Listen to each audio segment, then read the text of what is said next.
Canola School on RealAgriculture.com is brought to you by Alberta Canola Producers Commission, Sask Canola, and Manitoba Canola Growers.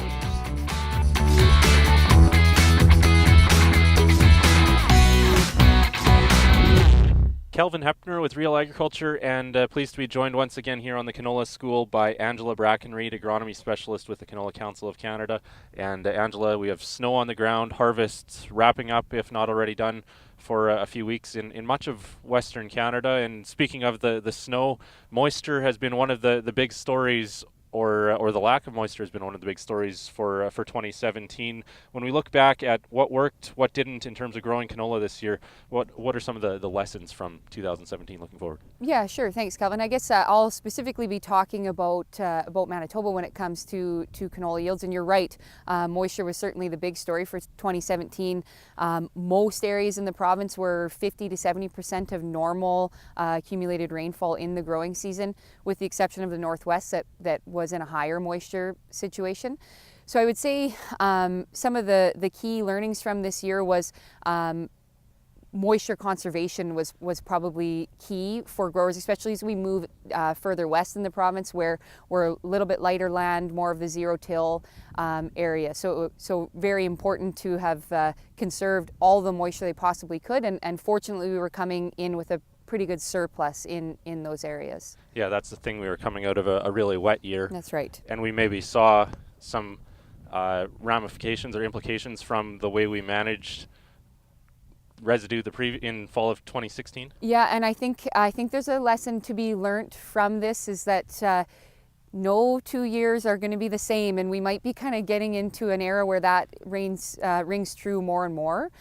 So just need to be, a little careful with some of the knee-jerk reactions to the particular situation we're in, because you just never know what the winter is going to bring or what the next spring is going to bring about.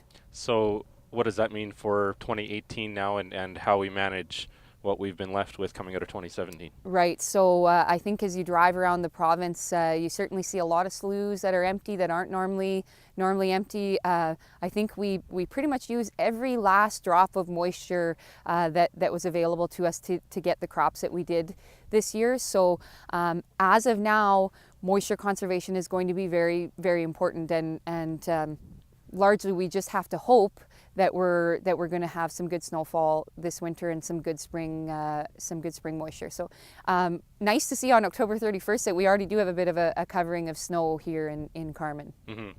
And also that means maybe not as much tillage as we had the year before, and some of those mechanical management kind That's of right. approaches. So trying to conserve stubble and trap as much snow as possible, and really, just wait until the spring to make decisions on what to do with residue, because we might get into a situation where we have a surplus of moisture in the spring, but as of now, it does look like we'll be short on moisture. Okay.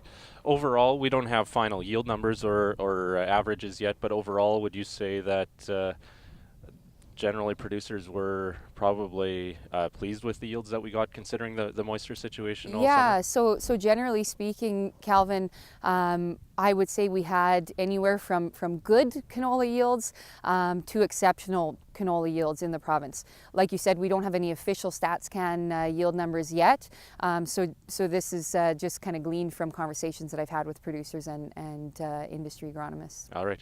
Thank you, Angela, and we'll look forward to I guess winter, and then what comes after winter in 2018. That's right. Thanks, Kevin.